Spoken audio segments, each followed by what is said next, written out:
Fast Forward Productions. The women are speaking. A lot of our industrial food is raised with chemical fertilizer, and we're losing the nutrition that was in food once. So growing your own food is a great idea, or buying organic food, produce, because it is going to have so much more nutrition in it over something that was grown with chemical fertilizers.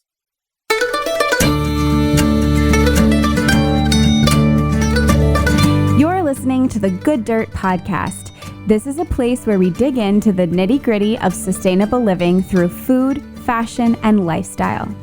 And we're your hosts, Mary and Emma Kingsley, the mother and daughter founder team of Lady Farmer. We're sowing seeds of slow living through our community platform, events, and online marketplace. We started this podcast as a means to share the wealth of information and quality conversations that we're having in our world as we dream up and deliver ways for each of us to live into the new paradigm, one that is regenerative, balanced, and whole. We want to put the microphone in front of the voices that need to be heard the most right now. The farmers, the dreamers, the designers, and the doers. So come cultivate a better world with us. We're so glad you're here. Now, let's dig in.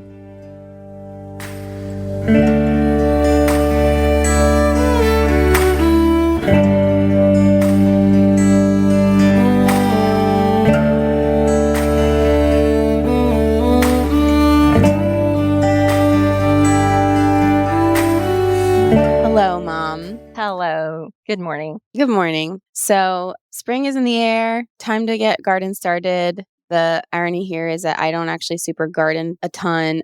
So I just sort of watch you do it. I'm busy over here. I got my sourdough starter woken up and I've been doing that. So that's fun. And, trying to clean up my sewing room as always, my sewing area. But yeah, tell me how the gardening is going. Oh, wow. So, yeah, I've really been into it. I'm doing more seed starting this year. Yeah, I don't think I haven't noticed that you've done too much of that lately. That's cool. Tell me about that. Yeah, you know why? And I talk about this in the April episode of Slow Living Through the Seasons. How in the past, I've always planned on doing more seed starting. But as many of you gardeners out there probably know, time gets away and it gets a little late in the season. And so every year, kind of like a ritual, I would end up going to a garden center or a local plant shop or whatever and making this big haul of a bunch of starter plants and really fun activity, and really would get me all excited about the season to come. And, oh, good, I'm going to grow all these things and take them home and plant them all. And then kind of feel this big sense of letdown because I would be left with a lot of waste, like plastic waste. And, it makes me reflect on the fact that gardening is supposed to be an activity that connects us with the earth and connects us with the seasons and when we are immersed in nature. And then, what do I do with all this literally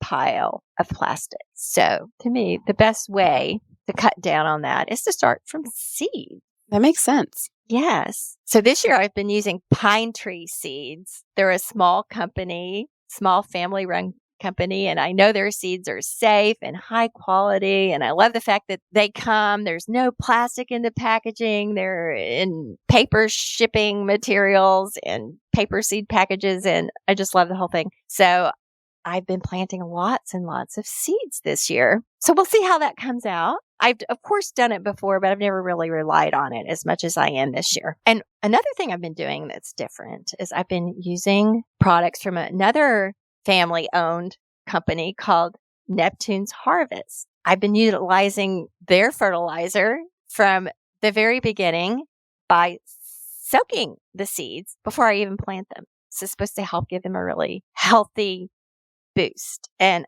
I can say I've already noticed that my peas are coming up quite vigorously after having soaked them in the Neptune's Harvest fertilizer. It is such a cool company. They utilize the byproduct from a seafood company. Most of the fish that's taken to make fillets for people to eat becomes waste or a byproduct that is not used in the actual food. So Neptune's Harvest has taken this and produced this amazing organic fertilizer out of it. And I've really been enjoying them and excited about them and can't wait to watch the progress of my seed starting efforts this year. And like everything, when we find things we like, it's really exciting when the business itself is, as you mentioned, with both the seeds and the fertilizer, family run with people that are relatively local to us, I guess, Maine and Massachusetts both. So not too far. Really exciting just to be connected with these companies. And of course, we appreciate their support of Good Dirt podcast too, but know that we wouldn't be highlighting them and talking about them excitedly if it wasn't truly, truly the way that we felt. So we're really excited to bring Neptune's Harvest directly onto the podcast today. Ann Molloy, she oversees the marketing at Neptune's Harvest. And as you'll hear in the episode, she is part of the family. It's a family business. The stories are incredible. It's really fun to hear her explain and tell the story. And if you don't already follow Neptune's Harvest, they have some really fun videos and things on their Instagram. They're just such a fun group of people and a great company. And as you will hear, she's from Gloucester, Mass, and she did several things before coming back to the family business. She has overseen marketing and sales for Neptune's Harvest now for almost 25 years. And she has really helped spread the knowledge of organic fertilizers through the fishing industry.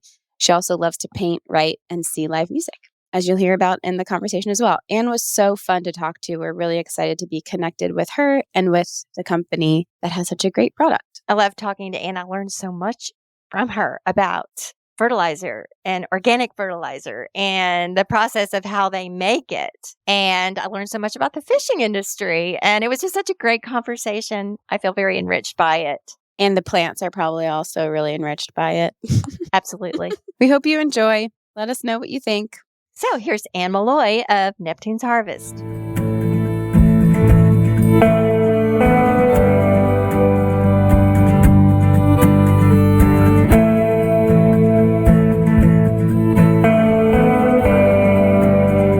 Hello, I am Ann Molloy, and I am one of the owners in our family business here at Neptune's Harvest Organic Fertilizer. And we ended up in the fertilizer business because we had a seafood company, and we were trying to utilize 100% of the seafood and not waste anything.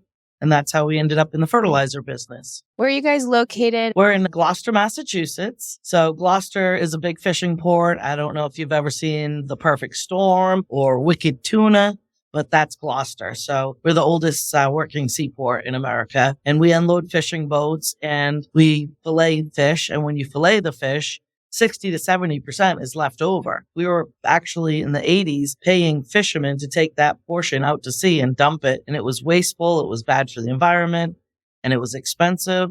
So my dad got together with the University of Massachusetts Marine Station and they helped us develop the process to liquefy it and stabilize it and make it into organic fertilizer. So that's how we got started in the fertilizer business. Wow, that's perfect. That's like taking a byproduct of a business and creating a useful, environmentally free, sustainable product out of that. That's what I call like circular economy. That's wonderful. And are you still, is the filleting the fish and providing seafood to restaurants, is that still part of the business or is it just the fertilizer now? No, we're still a full seafood business. Ocean Crest Seafoods is the parent company. So yeah, that's still working. We unload boats every day. We do shellfish and fillets, haddock, cod, flounder, hake, cuss, pollock, probably 15 to 20 species of fish. So yeah, still a functioning seafood company as well. Wow. Well, so this is a family business and it goes back how long? Tell us about that story and how the whole thing evolved. So my grandfather was a fisherman. He was a schooner. He fished on schooners. So it was back in the 1920s and he got married and started having kids and missed his family. So he wanted to come ashore. He was 14 years old when he had to quit school and help support the family during the Depression. He was kind of a self-made man, a very hardworking Renaissance man, really. And he bought a fish wharf and started unloading fishing boats and went into that business. And then same story, flash forward 20 or so years later, my dad was a fisherman and he missed his family and being away from home all the time. he got mad because he came in from fishing one day and my oldest brother was calling his father-in-law dad, and he just got so mad, like, I'm outside, I'm out working, killing myself, working 20 hours a day, 10 days in a row out at sea, to come home and have my son calling my father-in-law pa, which is how they said dad in Italian. So he said, I want to get a fish wharf and start, going into the seafood business, which he did. And then the city of Gloucester took that property by eminent domain to put the Coast Guard station there, which is still there. And so he asked his father-in-law, my grandfather, do you have any suggestions of a wharf? And my grandfather said, I'm selling fuel oil to the fishing boats, and I'm making more money selling fuel oil than fish. So I'm going to go into the home heating business, and I'll sell you my wharf. My grandfather's wharf was called Progressive Seafood. And in 1965, my dad bought that from him, changed the name to Ocean Crest Seafoods, ran it as a seafood company. And then in the 80s, there was a plant in Gloucester that took the fish remains, we call it gurry, and they made pet food, and they went out of business. So at that point, he said, I've got 5 kids working here. I've got nephews, nieces, cousins, and maybe if we can utilize 100% of the fish and stop throwing away 60 to 70%, we could keep everybody employed, keep the business going. Because also at that time, the government was putting a lot of restrictions on how much fish you could bring in. The catches were going down because of that. So he was just brilliant. He also had like a 14-year-old education because he had to quit school and support the family and go fishing at a young age. But these guys were real hardworking, ambitious men and self-made. They just had a lot of common sense and hard work ethic. And it probably took us about 10 years and $1 million to perfect making the fertilizer. And now we have a fantastic top of the line product because of that. Out of 45 employees, I think at least 16 are family. And my sister's grandson works here now. So that is 5th generation. That's amazing. Yeah. And Ann, a little bit, thank you, first of all, for that. That's an incredible history and great story and really fun to follow. What about you personally? Like growing up, did you always know that you'd be a part of the business, or, how did you come to be a part of it? And are you the CEO, and how did you get there? So no, I'm not the CEO. My brother Lenny I'm the youngest of the 5 kids.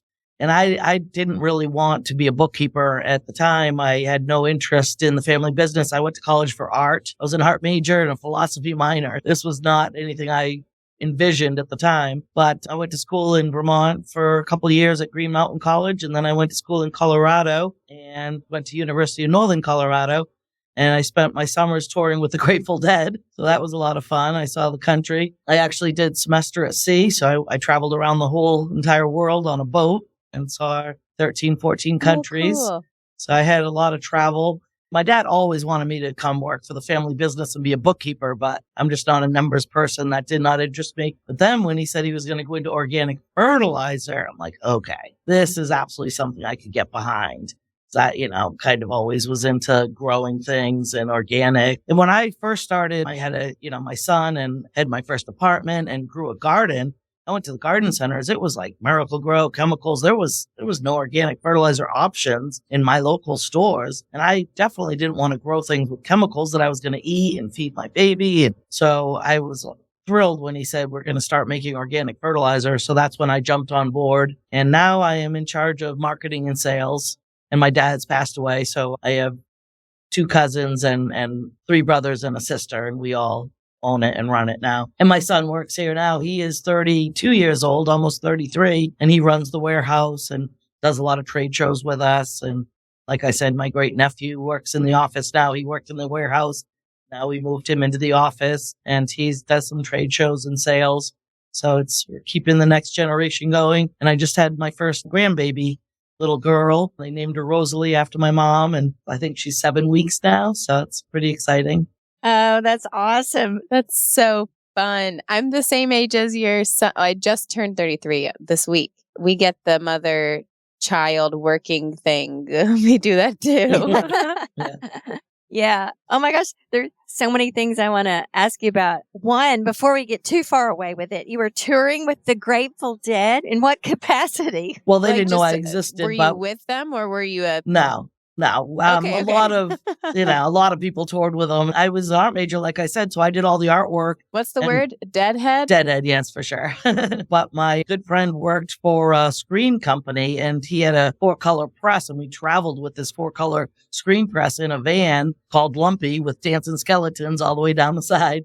And we printed t-shirts, and I did all the artwork, and my friend that worked at the screen shop burnt the screens, and we did different designs. Every year we toured, we had different designs, and we sold t-shirts, and that's how we supported ourselves. A lot of fun. Wow. Oh my gosh, that's a great story. Yeah. I was good at sales. Oh my gosh, I love that. Yeah. I've always been a real good people person, so I was terrible at being a bookkeeper, but I'm good at working trade shows and talking to people. And I think all my traveling and experience really helped me. And being an art major helped because I do all the ads for the company, and the marketing. So that helps. So the Neptune's harvest piece of the company is the organic fertilizer branch. And so that's what was started in the late 80s and the 90s. Yeah, it was in the 80s, early 80s we started. But like I said, it took us really 10 years to perfect. And we used to only sell bulk to farmers. And one day I was sitting around with my cousin on a Friday. We were chatting. And he's like, we really should bottle this too and not just sell it to farmers. Long story short, I talked my dad into bottling it. And that's how we ended up with the pints, quarts, gallons, 5-gallon pails. Before that, it was all 55-gallon drums and 275-gallon bulk totes. And we have a 5,000-gallon tanker truck that we still sell to farms. So we do still obviously have the bulk that we do to farms, but now we also have the retail line. And then over the years, we've just added to the line fish seaweed blend and tomato veg, rosin flowering, and the dry crab shell, crab and lobster shell, kelp meal, the seaweed, all things that also benefit the plants. So now I think we're up to 10 liquids and 2 dry products. So you can feel free to get a little nerdy here if you need to, but I wanted you to talk a little bit about why the fish fertilizer is such a good thing to use on the plants. Why is it so good? Why fish? Well, the Indians did it, right? So everybody knew about that. But the whole world used to be under ocean water at one time. They found fish fossils on the top of Mount Everest.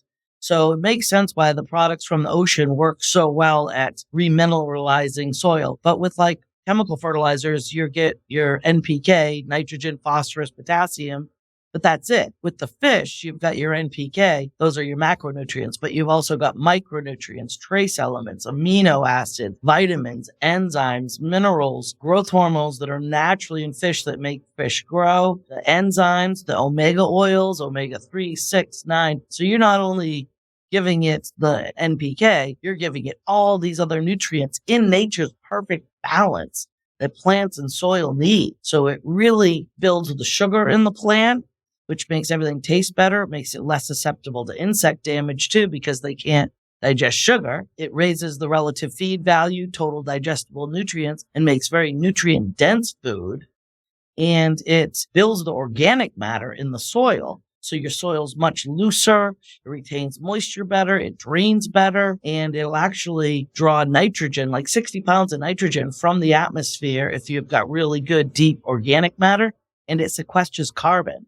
So, it is really nature's perfect source for what plants and soil need to grow healthy. So that's why you're on the show, because your product really, really helps to make good dirt. Yep.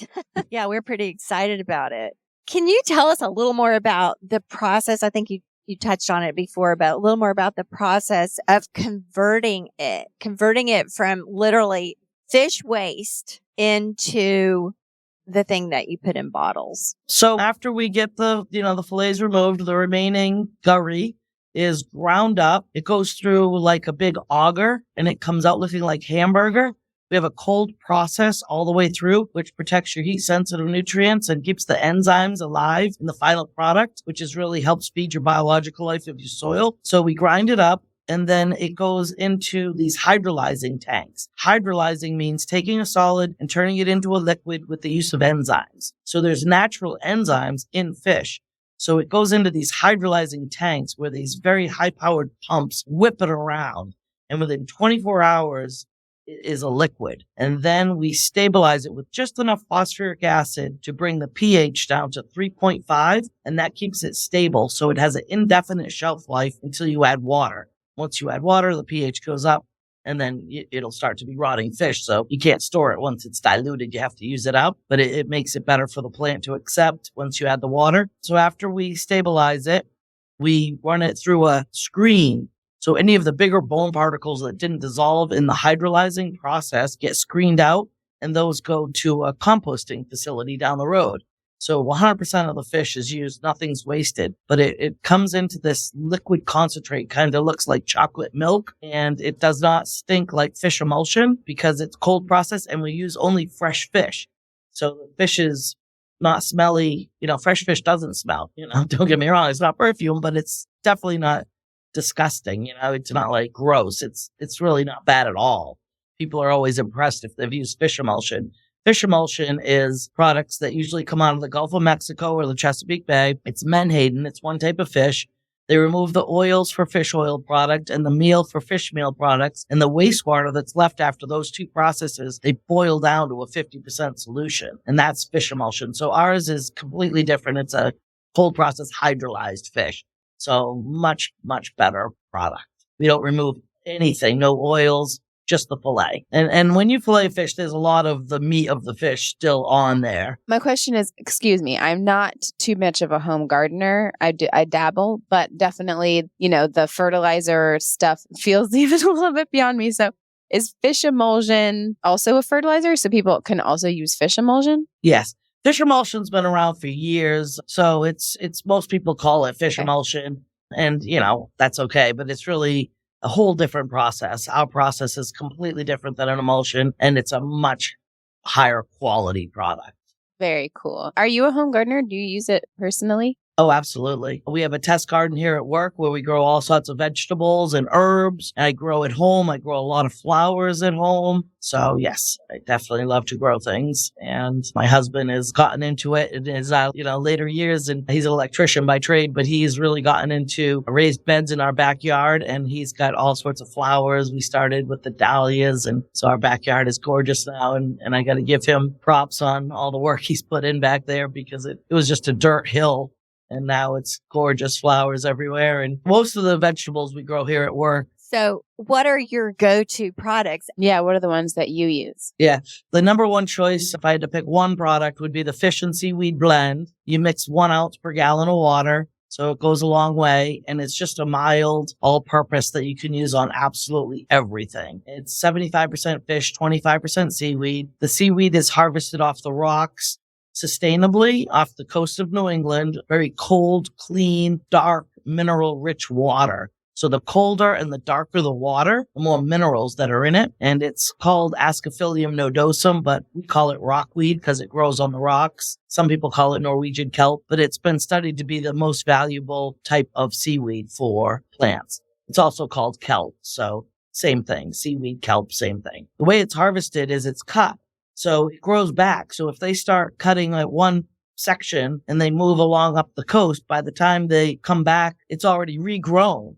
So it's extremely sustainable. And the seaweed's full of trace minerals. So I like the fish seaweed blend because you're getting all the benefits of the fish with some seaweed in there also. You can soak seeds. You could start plants. It's you can go half strength for seedlings until the first true primary leaves come out. Then you can go full strength. That's the number one. I think it's the best seller. But I also love the crab and lobster shell because that's very high in calcium. It's a dry product. So when you dig your hole to put your plants in, you just put a handful of that, maybe a handful of the dry kelp meal too, and you just mix it up good. You don't want a big clump right in the root zone, but if you mix it up with your hands or a little hand rake, and then you can put the liquid fish and seaweed in the hole, and before it drains into the soil, you stick your root ball right in there, you transplant or whatever you're planting, and all that nutrition goes straight into the root ball, and it'll prevent transplant shock and get the plant off to a really good start. And then those roots will reach for those shell chunks in the crab and lobster shell as a food source. So if you mix it nice and deep, your roots are going to go nice and deep. And the deeper the plant, the stronger the plant and the higher the yield it can handle. And it's high in the calcium, like I said, so it helps like tomatoes with blossom end rot, helps with powdery mildew. It's high in something called chitin. chitin, chitin. And that builds chitin-eating bacteria in the soil. And a lot of insects are made of chitin. So it's a natural insect repellent. So grubs, ants, fungus, root nematodes. There's a lot of things that really are chitin based. If you've got that chitin eating bacteria in the soil, they'll get eaten. So it's great for preventing fungus, like I said, ants and root knot nematodes and a lot of different things, grubs, on your lawn or whatever. It's huge. So it's a passive approach to that. And everything needs calcium. It's got a great calcium magnesium CalMag ratio. So I really love that product too. I'll put that in at planting, and it's a natural slow release because there's different shell chunk sizes. So the small chunks break down quickly and the big chunks slowly over the whole season. So you really just have to put that in once every planting, and that's it for the year. And then you come back and liquid seed the fish and seaweed or any of our liquids. They're great foliar feeds too.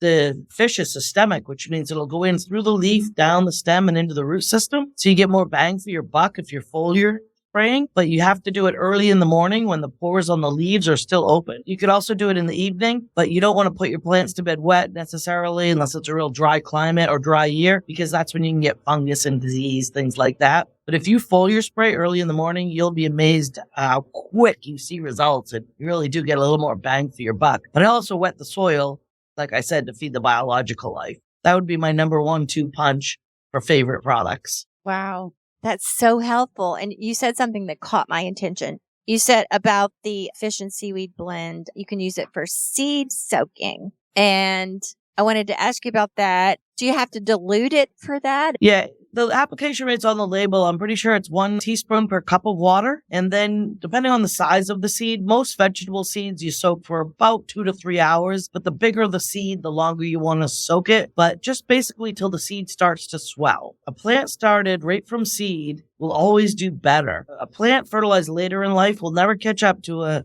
plant started right from the very beginning. And you'll get almost 100% germination.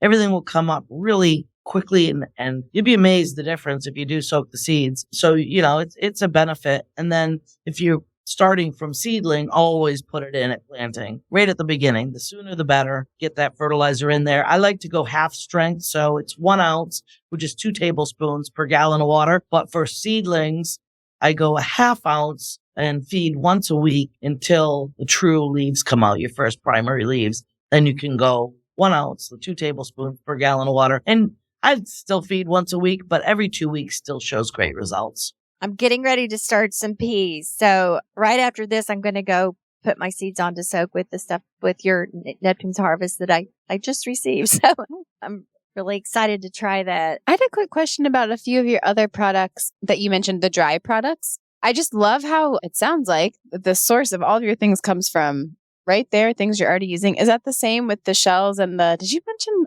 something with tomatoes? Yeah, a lot of tomatoes get blossom end rot quite often, and that's usually a calcium deficiency. So it really helps to get that crab shell. The crab shell is 17 to 23% calcium. So it's a really nice calcium source. So it helps with that. It's crab and lobster shell, and it's another way to utilize 100% of the crab and lobster. And it's dehydrated and ground up and crushed. And then the kelp meal, the dried. And so these are all things that you're bringing in. Yes. You're using the byproducts from all of that's so cool. Yeah, and other people. I mean, it takes 10 pounds of gurry to make 1 gallon of fertilizer. So if we grind 5,000 pounds of gurry in a day, we're only getting 500 gallons. So we get gurry from other places too. It's not just our wharf. We'd never have enough if it was just our wharf. So we get a lot out of, other ports around us. The kelp meal doubles in size when it gets wet. It kind of beads up like a polymer. So it really is great for retaining moisture in the soil. And it is full of trace minerals, which is great for root development. So that's a really nice thing to put in the soil too before planting. And it's the same exact type of seaweed, the Ascophyllum nodosum, but it's just processed differently. One is ground up and dried, and the other is liquefied. So it's the same plant, just 2 processes. We call our liquid seaweed and we call our dry kelp meal only because it's easier to differentiate, but it's the same type of seaweed. Very beneficial, absolutely. The liquid seaweed, if you foliar spray it, I call it our rescue product, because if the plant is going through any real stress, like early frost is coming, or it's a drought, or you went away on vacation and they're like, help when you come home, or a hailstorm, or fungus issues like powdery mildew. If you foliar spray that seaweed, it'll rescue that plant, and it'll actually wipe out powdery mildew. Like the first application will get rid of 90% in a day or two. And then one more application will get rid of all of it. It's a great rescue product. It has no nitrogen or phosphorus, so it's not a complete fertilizer, but it's a great additive. That's awesome. And this is also going back to something you were talking about earlier. I'm just wondering, did your dad, who was the one who spearheaded this entire fertilizer arm, did he garden, or how did he get the idea to do this? Basically, he did not garden. He worked so much, but we had a lot of house plants growing up, but he knew that the Indians did it. And all the old Italian fishermen in Gloucester always buried some gurry under their tomatoes, and they had the best tomatoes in the city. People would bring him tomatoes and be like, yeah, I buried some fish in the soil before I planted. Look at these tomatoes. So he knew that it made great fertilizer. And when we were paying fishermen to take it out to sea, he was just like, this is so wasteful. Why are we throwing all this product away? We're throwing away more than we're keeping. So that's when he had a friend at the time working at the University of Massachusetts Marine Station, and they got talking about it. And he's like, we can help you develop this process. There was a lot of fishing houses in Gloucester at the time, so it was a big problem, and everybody was 100% behind the idea. And the university at the time, I used grant money or something and did it for free for us because it was such a problem in Gloucester. They were trying to help solve this problem of what to do with it. It was perfect timing. And at the time, there was not a lot of organic fertilizers on the shelf. Now there's a million, but we were pioneers in what we were doing and getting it bottled and getting it on shelves. So we've been around for quite a long time. I've been doing this for 30 years now, believe it or not. One might think that just taking that byproduct from the fish fillets, everything that was left over, and putting it back in the ocean would be just, returning it. It's organic and it's going to biodegrade. So why is that not environmentally friendly? So they would dump it in the same area, and it was creating a dead zone because as the fish decomposed, it was sucking the oxygen out of the water, and it was actually creating a dead zone there. That was a problem. Maybe if they had gone and put a little here and a little there, it'd be okay, but that wouldn't have been economically feasible. These guys just went out and dumped it. And they were dumping a lot of it at once. And it just, as it decomposed and broke down, it was sucking all the oxygen out of the water there. Really interesting. That's fascinating. Most of us out there don't have the depth of understanding of how the microbiology works to know that, or that wouldn't be a logical conclusion to that. So that is really interesting.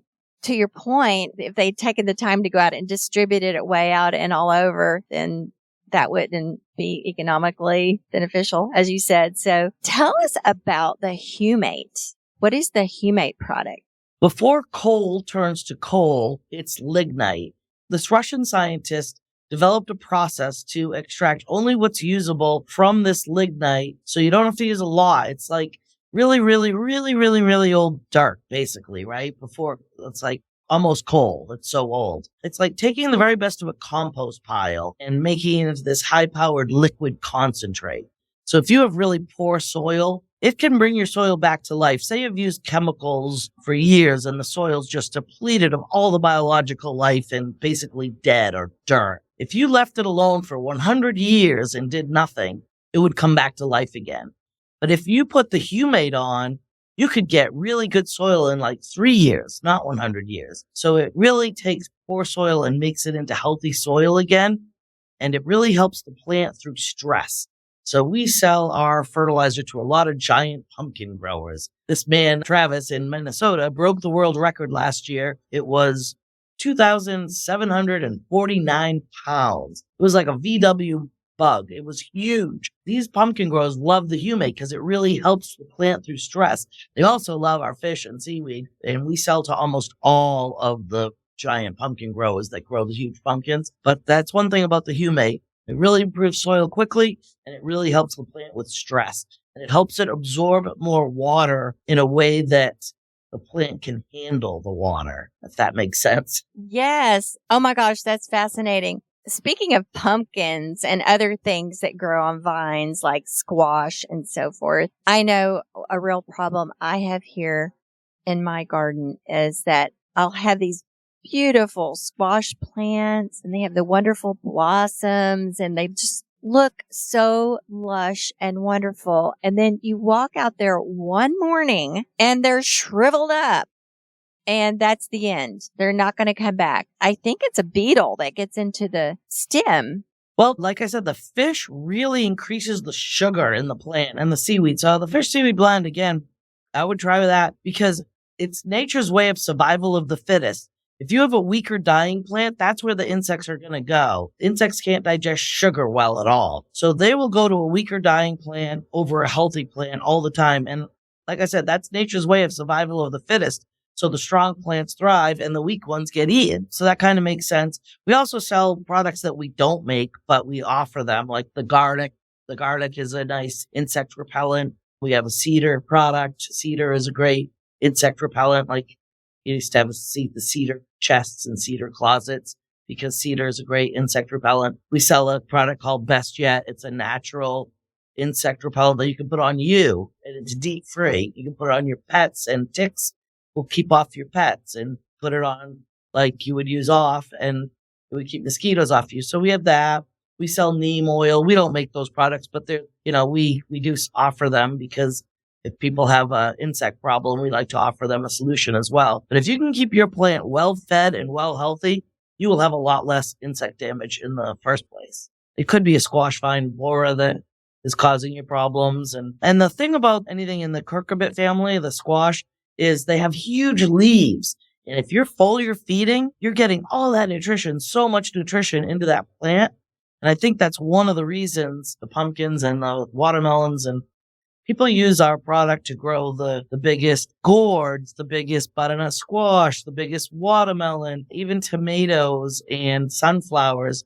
There's quite a big competition now, and it's getting very popular. And they're growing more than just giant pumpkins. So it really helps everything grow big and helps with the stress so they don't crack. Yes, and I know some of the Native American ways, food ways, utilize a lot of those like pumpkin leaves. So this product is a way to even get a more nutrient dense food from our garden that I think a lot of us don't really think about using. Have you ever heard of people eating the pumpkin leaves? And if they're nourished with this fish and seaweed blend, then wow, that sounds like a really fun thing to try this summer. I've never heard people eating the leaves, but the flowers for sure.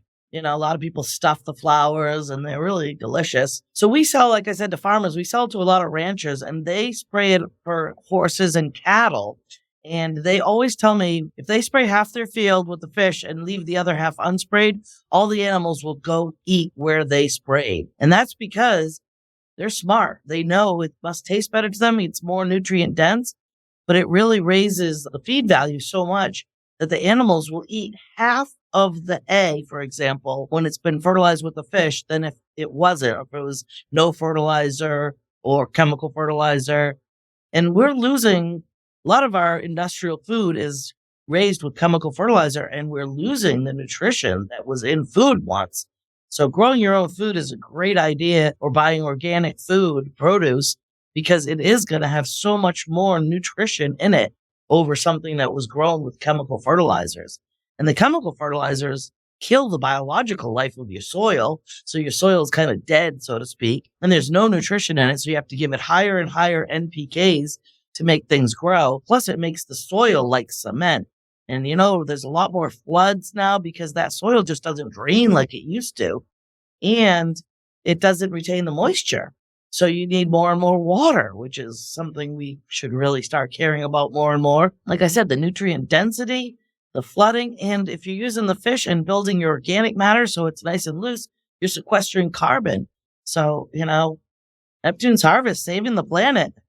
Yes. Absolutely. And, this is a season when a lot of people are going to their garden centers and they're very excited about starting their garden and the new season and everything. And you go in there and you look around. We urge all of our listeners to be discerning about those products because many of them going to have the consequences that you just described. The synthetics, the things that are causing soil deficiencies, they might temporarily, as you were explaining, might temporarily feed a plant or boost a plant, but they don't facilitate a healthy soil. And the results down the road are a degradation.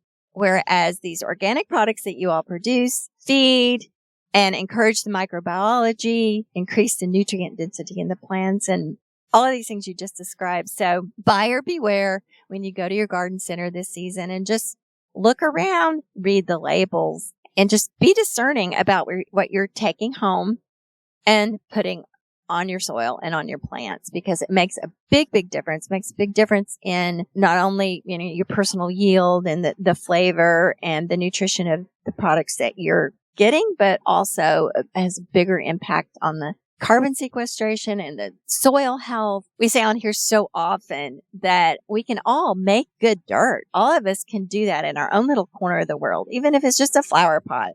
On your patio, you can make good dirt. You can encourage good dirt. And products like Neptune's Harvest that are encouraging healthy soil are a great way to go.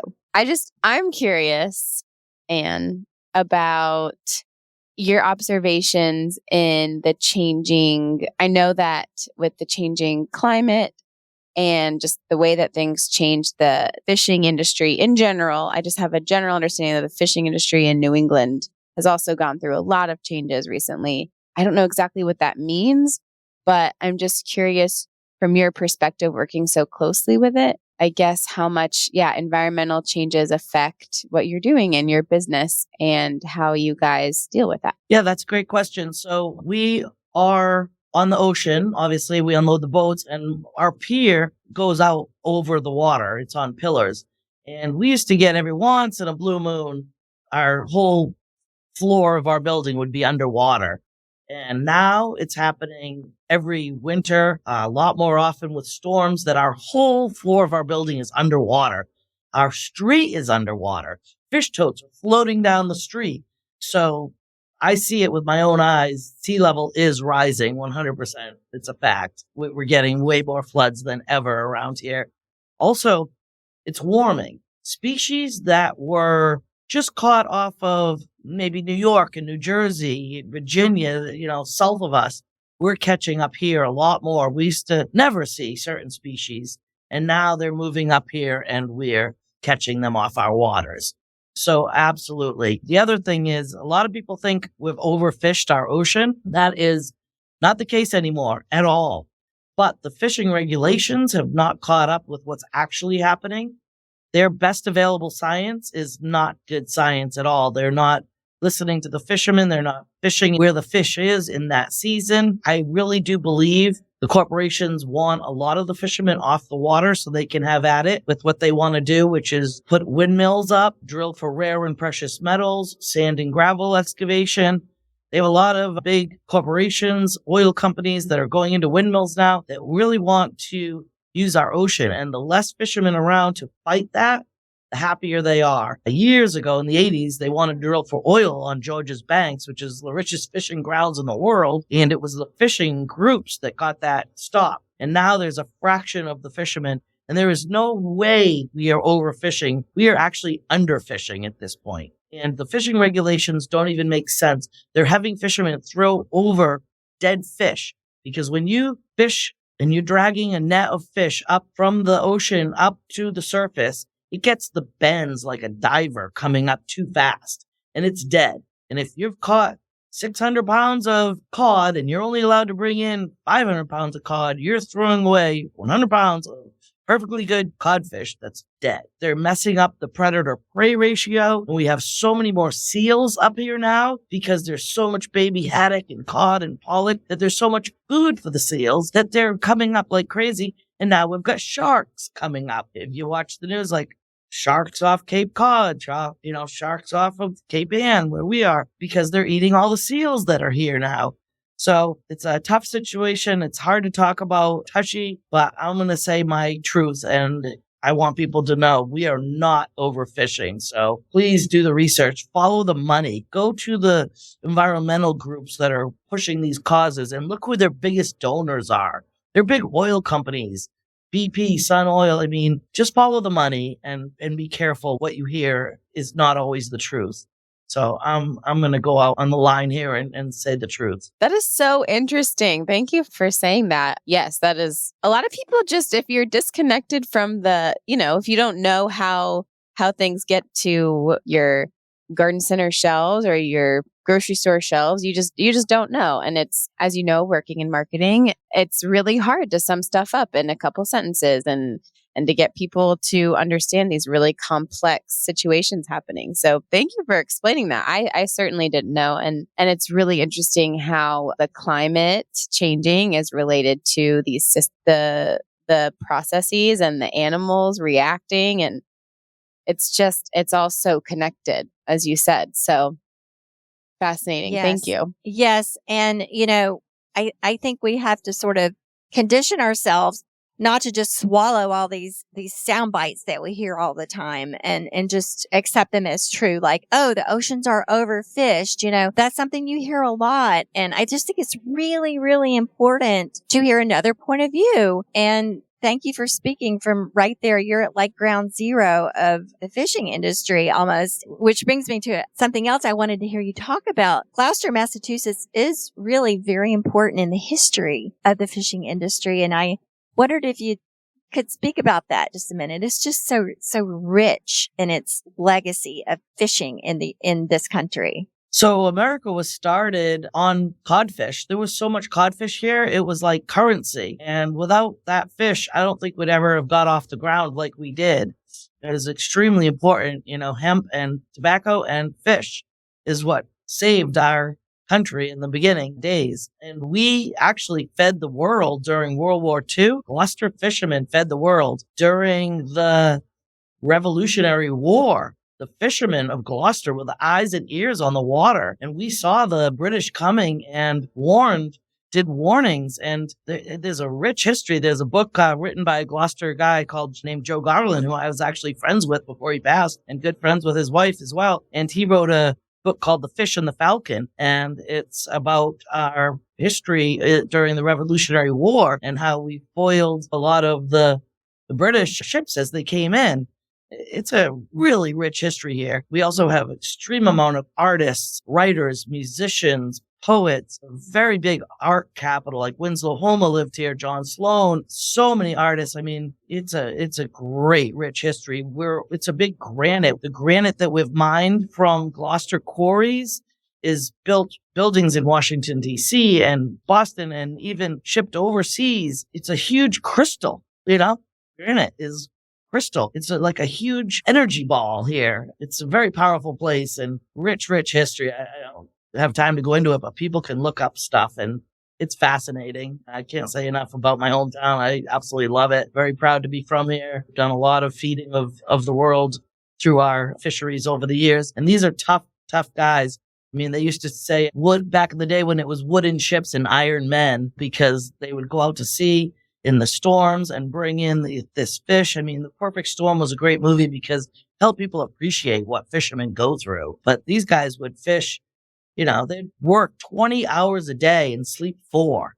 And they'd be away from their family from anywhere from 10 days to a month or so, depending on the fisheries or how far out they went. Now we have a very small fleet and they don't go out nearly as long unless they're sword fishermen. But, you really can appreciate what people go through to put high quality protein on your plate. And it's just so healthy for you. And another thing I wanted to touch on, a lot of people say, oh, fish has mercury. You got to be worried about it. Some fish does. Coastal fish, river fish, where there's a lot of runoff and pollutants. A big fish that, get really big and live a long life and have time to store it might have more. But the fish we use, we test it all the time and there's no mercury in any of it. So I just wanted to throw that in as well. Oh, thank you for that. I'm so glad you added that. And speaking of the fishermen, there's this very moving monument there right in the center of Gloucester that any visitor to the town can go visit. Tell us about that. Yeah, it's called The Man at the Whale. It's very famous. If you ever watched Bewitched, they did an episode where they turned Darren into the statue. And there's also one in San Pedro, California. It's a sister city, but it's The Man at the Whale, very famous statue. It got plaques all around it that show all the men that have left from Gloucester to go fishing and never came back. Those men that were lost at sea. And there's thousands. It's unbelievable. There's several hundred in 1 year. They used to not let brothers and fathers and sons and brothers go on the same boat because if the boat was lost, you could lose your whole family. It's sobering when you go there. I highly recommend anybody to visiting Gloucester to go to the Man at the Whale Memorial, Fisherman's Memorial, and just look at the plaques, and you're just amazed because back in the schooner days, they put 40, 50 guys on one boat. So if that boat went down and then you'd have a bad year with a lot of storms and a lot of boats went down, there could be hundreds of men lost at sea in 1 year. And it's just very eye-opening and sad when you see how many people have lost their life going out to feed their family and feed America and the world. And now it's so sad because 90% of the fish is imported. So when you go to the store to buy fish or the restaurant to eat fish, ask where it's caught. You don't want fish coming out of China or farmed fish that's got all sorts of antibiotics and chemicals. You really want fresh USA wild caught fish. Just please ask where it comes from when you buy it. It makes a huge difference. Yes, we want to create consciousness about where our food comes from and also to be connected in a way. Or as much as we can. And I think the stories about Gloucester and the struggles that, the fishermen experience to feed the community and the country and even the world, as you pointed out in World War II. I think that's so fascinating. Just to know the stories behind your food. I mean, how many of us ever even think about that? So really, really good stuff. So, Anne, we talk a lot about slow food and slow fashion and just anything that's slow and more sustainable is what we like on The Good Dirt. So we like to ask our guests how you experience slow living, whatever that means for you, if that is something that you're familiar with and if you are able to do it in your daily life. Yes, I'm familiar. And yes, I absolutely do it. Slow living means to me the opposite of fast living, right? No fast food, more taking the time to cook your own food, growing your own food, catching your own food as far as seafood goes, taking time with family, Sunday dinners, home cooked meals. I love to cook. I love to cook, and I love to experiment with food. And there's nothing better than going out into your backyard and picking food and herbs that you're going to cook right away, going down to the rocks and getting, we call them babalugi, the periwinkles off the rocks, the mussels off the rocks, clamming, going to the beach and digging clams and bringing them home and cooking them. So I grow my own food as much as possible. I support local farms. I obviously get local sustainable seafood. I am part of a group in Gloucester called SALT that I helped start. It stands for Sea and Land Together. And we teach classes on how to cook a whole fish for a fraction of the cost, how to fillet your own fish, how to fish, how to forage off the rocks, how to grow your own food, can your own food, dry your own food, preserve your own food for local sustainability. I get a meat share from a group here in New England called Walden Meat Share. So I'm not buying factory food. It's local family sustainable farms. I'm a part of a meat share. So it's like a CSA for meat kind of, but they deliver it and it's all different cuts. So I never know what I'm going to get any particular month, but it's forced me out of my comfort zone of cooking. Now I have to look up something. How do I cook this? I never even heard of it. What kind of cut is this? And then I learned how to do new recipes. So I'm all about that 100%. And we're teaching classes now. I had my daughter-in-law out there learning how to fillet a fish, how to catch squid, how to clean a squid.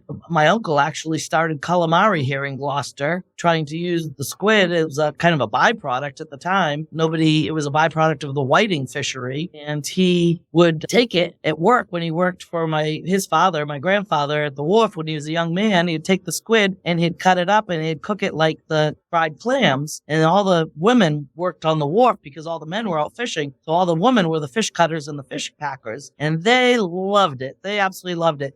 So then years later, flash forward, he started the Gloucester House restaurant, and they ran out of fried clams one night, and there was a bunch of fishermen at the bar, and he said to the chef, get the squid, cut it up, and cook it like you do the fried clams.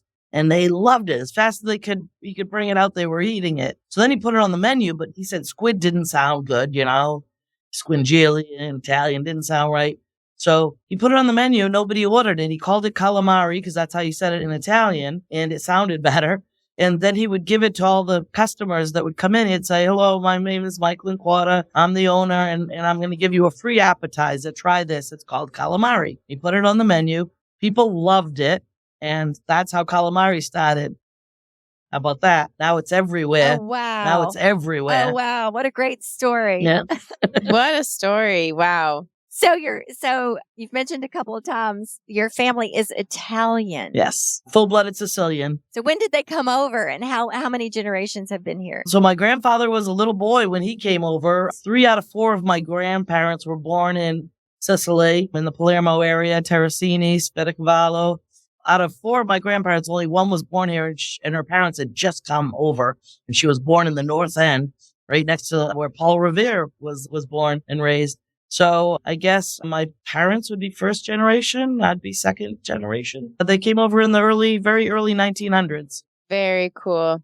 Okay, and so this is something we've talked a lot about during this conversation, but we ask it of all our guests. So I'm going to ask you, what does the good dirt mean to you? Good dirt to me is healthy dirt. So soil, living microbes, smells good, feels good. It makes you feel good when you get your hands in it. It's not putting chemicals on it. Mhm. It's organic. It's salt of the earth, health. I guess that's the best way I could describe it. Yes. And you've been working with it your whole life with Neptune's Harvest and helping to cultivate it. Yes. So thank you. So before we wind up here, what is it that you'd like the listeners to most understand about the work that you're doing? Or what would you like to leave with our audience today? So just basically how we have evolved over the years. We started with the fish, then went into the seaweed, then went into the crab shell. Now we've got a tomato and veg that has, and we've had a rose and flowering, a lawn starter, and a turf formula. And by listening to our customers, we have come away with products they like to use. So we've kind of put them into one. So those last 4 products I just mentioned have fish, seaweed, molasses, humate, yucca extract, biological microbes, added calcium. We've changed and adapted with the times to meet the growers' needs. We've widened our reach so that, we have products that can fill anybody's niche of what they're looking for. And we are open to listening to our customers' feedback. If you send an email, if you go to our website and there's a leave a comment section, it'll come directly to my inbox, and I personally will answer every single email, every question. If you call the office, a real person will answer the phone as long as it's, business hours, Monday through Friday, 9 to 5 East Coast time. We're really committed to keeping our hominess, our family businessness, and our approachability with the customer. We love the feedback. We listen, and we truly care and want to help people grow the best possible ways that they can and achieve the best result possible to keep people growing and interested in growing and not being discouraged with results. I think that's really what we're about. No matter how big we get, a real person's going to answer the phone. And when I'm long gone, if they ever change that down the line in future generations, I will haunt them, because that's what we're all about. We're seriously about family, and we care about our customers, and we're not a big corporation. And we're not going to ever, no matter how big we get, we never want to lose that connection with our customers. Thank you so much. Thank you. I believe it. I believe that you would be a spooky ghost, I bet. I just wanted to clarify, not all of your products are organic. Is that true? Some of them are synthetic, but they're clearly labeled what's organic and not. Okay. So all of our products are organic. Everything is made with all organic ingredients. It's just that OMRI, which is the Organic Material Review Institute, is very expensive. And the more ingredients you have in a product, the more it costs. And you have to get all your products approved by OMRI every single year with fees. So every year we're paying them thousands of dollars to get that OMRI seal on them. So a lot of our newer products with a lot of ingredients, we have not paid the money to OMRI to get them OMRI listed, but they are all organic, made with organic ingredients. And if you are certified organic and you don't see organic on the label, reach out to us, have your certifier reach out to us. We will give them the ingredients and they will approve it for your use. So all of our products are organic. They're just, you don't pay OMRI the money to have them all labeled organic. We have 7 products labeled organic. It's very expensive. And if you just had to do it once, okay, but you have to renew every single year. So that's why some of them don't have organic on the label. But if you read the ingredients, you can see it's fish, it's seaweed, it's humate, it's molasses. There's nothing in there that's a chemical. And phosphoric acid is an approved stabilizer. Okay. I'm so glad I asked because, I was looking over the offerings and I thought, well, some of them are not organic, but oh my gosh, thank you so much for clarifying that. That's really good to know. And that goes for the listeners, that goes for kind of anything labels are very helpful, but they're not the end all be all. And that goes both ways. If something has a label on it that leads you in one direction, make sure, it's worth a double check if it's that important to you. And if it's missing a label, there's a high probability that it's because literally the labeling and certification process is a whole industry in and of itself. A whole other thing that we could probably have a whole other podcast episode on. So thank you for saying that. Label registration is very strict and they don't let you say much on a label. So most labels don't say much, but you have to put your ingredients and just go and read the ingredients. That's the most important thing. And, some of the labels are misleading. Like in Washington State, you have to put a statement about heavy metals on there, even if your product doesn't have heavy metals. So if you look at our labels, it'll say for heavy metal information as required by law, for heavy metal information, go to this website. And we have to put that on there, but there's no heavy metals in our product. So it's so frustrating because people see that and they're like, oh, there's heavy metals in there. And there's not. But the law is you have to have that if you want your product registered in the state of Washington. So don't take everything on a label. You really got to reach out to the company, call them, go to their website, things like that. And to your point, the most important thing being the ingredients, because that is highly regulated and that will tell you what's in it. Yes, it's really good to be a label reader, to be familiar with some of these terms. And it's all part of cultivating really responsible and intentional and conscious consuming and purchasing. And this is what we all need to practice more and more as we move through all the complexities of this consumer society in which we're trying to live sustainably, make conscious decisions, cultivate good dirt. All of it boils down to knowing what we're using, buying, consuming. Thank you so much for that. That's a really, really good example of the importance of that, of paying attention. Which is kind of everything. So this has been a great conversation. I have learned so much. I want to come back to Gloucester and visit it again because it's such a special place. Thank you for coming on and talking with us. And thank you for your time today. It was just so valuable. I really appreciate it. Both of us do. Thank you so much for having me. This was fun. And if you ever do come back, I'll definitely give you a tour all around, show you the plant and show you some other things. So love to have you. Cool. That'd be great.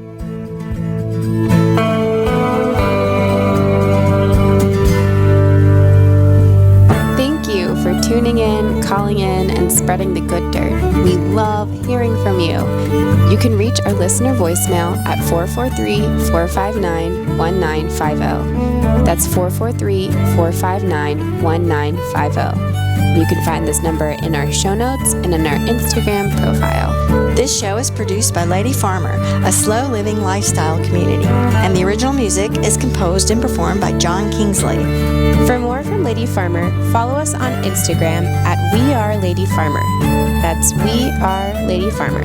Or join us online at www.ladyfarmer.com. We'll see you next time on The Good Dirt. Goodbye.